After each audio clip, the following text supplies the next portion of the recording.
Hi friends, ఈ వీడియోలో నేను మీకు పర్సంటేజెస్ చాప్టర్ నుంచి expenditure is equal to price into consumption అనే కాన్సెప్ట్ మీద మెథడ్ 1లో కొన్ని ప్రాబ్లమ్స్ని ఎక్స్ప్లెయిన్ చేయబోతున్నాను. సో వీడియోని ఎక్కడా కూడా స్కిప్ చేయకుండా ఎన్ వరకు చూడండి. అండ్ మీకు నా వీడియో నచ్చితే లైక్ చేయడం మర్చిపోవద్దు. ఇది మన ఫస్ట్ ప్రాబ్లం ఏంటో చూద్దాం. The price of sugar has increased by 20%. By what percent should the family reduce the consumption of sugar such that the expenditure on sugar remains the same? ఈ ప్రాబ్లంలో ఏమంటున్నాడంటే ప్రైస్ ఆఫ్ షుగర్ 20% ఇంక్రీజ్ అయింది అన్నాడు. So price of sugar మనకి 20% increase అయింది అన్నాడు. అయితే consumption of sugar అంటే క్వాంటిటీ అన్నమాట. షుగర్ యొక్క క్వాంటిటీ ఎంత తగ్గిస్తే మనకి సేమ్ అమౌంట్ కి షుగర్ అనేది వస్తుంది అని చెప్పి కనుక్కోమంటున్నాడు. షుగర్ యొక్క క్వాంటిటీ ఎంత తగ్గిస్తే మనకి షుగర్ అనేది సేమ్ అమౌంట్ కి, ఇక్కడ expenditure on sugar remains the same అంటే ఎక్స్పెండిచర్ కూడా మనకి సేమ్ అమౌంట్ అంటున్నాడు. ప్రైస్ ఇంక్రీజ్ అయినప్పటికీ కూడా మనకి ఎక్స్పెండిచర్ సేమ్ అంటున్నాడు. మనం మెథడ్ 1 ఎప్పుడు యూజ్ చేస్తాము అంటే మనకి ప్రైస్ కానీ కన్సంప్షన్ కానీ ఏదైనా వీటన్నిటిలో ఒకటి ఇచ్చి ఉండాలి అండ్ ఎక్స్పెండిచర్ ఇచ్చి ఉండాలి. మనకి ఎక్స్పెండిచర్ సేమ్ అన్నాడు అంటే 100%. ప్రైస్ అనేది ఇంక్రీజ్ అయింది అన్నాడు, ఎంత 20%. సో మనకి ప్రైస్ ఇచ్చాడు, ఎక్స్పెండిచర్ ఇచ్చాడు. సో మనం మెథడ్ 1ని యూజ్ చేయాలన్నమాట. మనం ప్రైస్ ఆఫ్ షుగర్ 100% అనుకుంటే ఇక్కడ ప్రైస్ కానివ్వండి కన్సంప్షన్ కానివ్వండి ఏదైనా ఒకటి ఇచ్చి ఉండాలి అండ్ ఎక్స్పెండిచర్ ఇచ్చి ఉండాలి. సో మనకి ఎక్స్పెండిచర్ ఎంత అన్నాడు, సేమ్ 100% అన్నాడు. ఇక్కడ మనకి ప్రైస్ ఇచ్చాడు, ఎంత ఇంక్రీజ్ అయింది 20% అంటే 100 ఉన్నది 120% అయిందనమాట. సో ఇప్పుడు మనకి 120 నుంచి 100% కి ఎంత డిక్రీజ్ అయింది, 20%.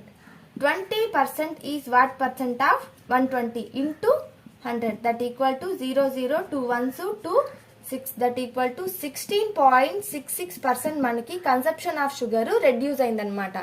సో మనం ఫ్రాక్షన్ లో వాల్యూస్ ని పర్సంటేజెస్ లోకి ఎలా కన్వర్ట్ చేయాలి, ఎలా గుర్తుపెట్టుకోవాలి అనే దాని మీద కూడా నేను వీడియో చేస్తున్నాను. డిస్క్రిప్షన్ లో లింక్ పెడతాను, మీరు చూడండి, మీకు చాలా యూజ్ అవుతుంది. సో సేమ్ మెథడ్ లో ఇంకొక ప్రాబ్లం చెప్తాను, మీకు ఇంకా బాగా అర్థమవుతుంది. ఇది మన నెక్స్ట్ క్వశ్చన్. ఇందులో ఏమి ఇచ్చాడో చూద్దాం. Price of articles increased by 40%. By what percent should the sale decreased such that the revenue of the shop remains the same. ఈ ప్రాబ్లంలో మనకి ప్రైస్ ఆఫ్ ఆర్టికల్స్ 40% ఇంక్రీజ్ అయింది అన్నాడు. సో ప్రైస్ అనేది ఇచ్చేసాడు. నెక్స్ట్ ఏమి ఇచ్చాడో చూద్దాం. By what percent should the sale decreased such that the revenue of the shop remains the same. Revenue అంటే ఇన్కమ్ అన్నమాట, అంటే ఎక్స్పెండిచర్. మనకి ఏం కనుక్కోమన్నాడు, by what percent should the sale decreased అంటే కన్సంప్షన్ కనుక్కోమన్నాడు అనమాట. ఎంత పర్సెంట్ వాళ్ళు ఆర్టికల్స్ మీద ప్రైస్ ఇంక్రీజ్ చేసినప్పటికీ వాళ్ళకి రెవెన్యూ అనేది సేమ్ ఉండాలి. అయితే ఎంత పర్సెంట్ వాళ్ళకి సేల్ అనేది డిక్రీజ్ అయితే వాళ్ళ రెవెన్యూ అనేది సేమ్ ఉంటుంది. ఆర్టికల్స్ మీద ప్రైస్ ఇంక్రీజ్ చేసినప్పటికీ కూడా వాళ్ళకి రెవెన్యూ అనేది సేమ్ ఉండాలి అంటే సేల్ అనేది తగ్గిపోవాలి. అయితే అది ఎంత పర్సెంటో మనల్ని కనుక్కోమన్నాడు. ఇక్కడ మనకి ఎక్స్పెండిచర్ ఇచ్చాడు, ప్రైస్ ఇచ్చాడు. సో మనం మెథడ్ 1ని యూజ్ చేయాలి. ప్రైస్ ఆఫ్ ఆర్టికల్స్ మనం 100% అనుకుంటే ఇక్కడ మనకి ప్రైస్ కానీ కన్సంప్షన్ కానీ ఇచ్చి ఉండాలి. సో మనకి ప్రైస్ ఇచ్చాడు, కన్సంప్షన్ ఇవ్వలేదు. ప్రైస్ 40% ఇంక్రీజ్ అయింది అన్నాడు అంటే 140%. మనకి ఎక్స్పెండిచర్ 100% ఇచ్చాడు, రిమైన్స్ సేమ్ అన్నాడు కాబట్టి 100% అనమాట. ఇక్కడ మనం చూసుకుంటే 140 నుంచి 100కి మనకి ఎంత డిక్రీజ్ అయింది, 40% డిక్రీజ్ అనేది అయింది. దేని మీద, 140 మీద. 40 is what percent of 140 into 100. 0 0 2 2s 2 7s 2 by 7 is equal to 28.57% మనకి సేల్ అనేది డిక్రీజ్ అయిందనమాట. సో ఈ ఫ్రాక్షన్ వాల్యూస్ ని పర్సంటేజెస్ లో ఎలా గుర్తుపెట్టుకోవాలనేది నేను వీడియో చేస్తున్నాను, డిస్క్రిప్షన్ లో లింక్ ఇస్తాను. మీకు ఇలాంటి ప్రాబ్లమ్స్ ఎగ్జామ్ లో వచ్చినప్పుడు చాలా యూజ్ అవుతుంది. సో తప్పకుండా చూడండి. ఇప్పుడు సేమ్ మెథడ్ లో నేను ఇంకొక ప్రాబ్లం చెప్తాను, అది లాస్ట్ ప్రాబ్లము. ఇది మన లాస్ట్ క్వశ్చన్. ఏమి ఇచ్చాడో చూద్దాం. Price of petrol has decreased by 30%.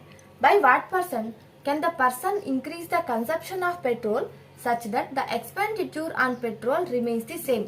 ఈ ప్రాబ్లంలో ఏమంటున్నాడు అంటే ప్రైస్ ఆఫ్ పెట్రోల్ 30% డిక్రీజ్ అయింది అన్నాడు. అయితే అతను ఎప్పుడు ఎంత అమౌంట్ అయితే పెట్రోల్ కి పెట్టేవాడో అంత అమౌంట్ కే తీసుకుంటాను, డిక్రీజ్ అయితే ఇంకొంచెం ఎక్కువ పెట్రోలే ఇచ్చేసేయి, బట్ నాకు సేమ్ అమౌంట్ కే పెట్రోల్ కావాలి అండి అని చెప్పి చెప్తున్నాడు. అయితే అతనికి ఎంత పర్సెంట్ పెట్రోల్ అనేది ఇంక్రీజ్ అయిందో మనకి కనుక్కోమన్నాడు. పెట్రోల్ 30% డిక్రీజ్ అయినా కూడా అతను రెగ్యులర్ గా ఎప్పుడు ఎంత అమౌంట్ కి అయితే పెట్రోల్ తీసుకుంటున్నాడో అంత అమౌంట్ కే నాకు పెట్రోల్ అనేది ఇచ్చేసేయని తీసుకుంటున్నాడు. అయితే ఎంత పర్సెంట్ ఇంక్రీజ్ అయింది అని చెప్పి మనల్ని క్వశ్చన్ లో కనుక్కోమంటున్నాడు. అంటే ఇప్పుడు మనకి ఎక్స్పెండిచర్ ఇచ్చాడు, ప్రైస్ ఇచ్చాడు, కన్సంప్షన్ ఎంత ఇంక్రీజ్ అయిందో కనుక్కోమంటున్నాడు. సో మనం ప్రైస్ ఆఫ్ పెట్రోల్ 100% అనుకుంటే మనకి ప్రైస్ ఇచ్చాడు కాబట్టి 30% డిక్రీజ్ అయింది అన్నాడు. అంటే 70% అయిందనమాట. ఎక్స్పెండిచర్ సేమ్ 100% కి అతను తీసుకుంటాను అంటున్నాడు. ఫస్ట్ లో అతను ఎంత అమౌంట్ కి అయితే తీసుకునేవాడో అంత అమౌంట్ కి తను తీసుకుంటున్నాడు అనమాట. సో ఇక్కడ మనం చూసుకుంటే 70% నుంచి 100% కి ఎంత ఇంక్రీజ్ అయింది? 30% ఇంక్రీజ్ అనేది అయింది. దేని మీద? 70% మీద. So 30 is what percent of 70 into 100. 0 0 cancel. 3/7 is equal to 42.85%. మనకి పెట్రోల్ క్వాంటిటీ అనేది 42.85% ఇంక్రీజ్ అయింది. సో ఈ మెథడ్ లో ఈ మెథడ్ మీకు అర్థమైందని అనుకుంటున్నాను. మనం ఎప్పుడైనా ప్రాబ్లంలో చూడగానే మనకి ఎక్స్పెండిచర్ ఇచ్చుండాలి, ప్రైస్ కానివ్వండి, కన్సంప్షన్ కానివ్వండి, ఏదైనా ఒకటి మాత్రమే ఇచ్చుండాలి. అలాంటప్పుడు మాత్రమే మనం ఈ మెథడ్ 1ని దీంట్లో యూజ్ చేయగలం. సో మీకు నా వీడియో నచ్చితే లైక్ చేయడం మర్చిపోవద్దు. ఇలాంటి మరిన్ని వీడియోస్ కోసం సబ్స్క్రైబ్ టు మై ఛానల్.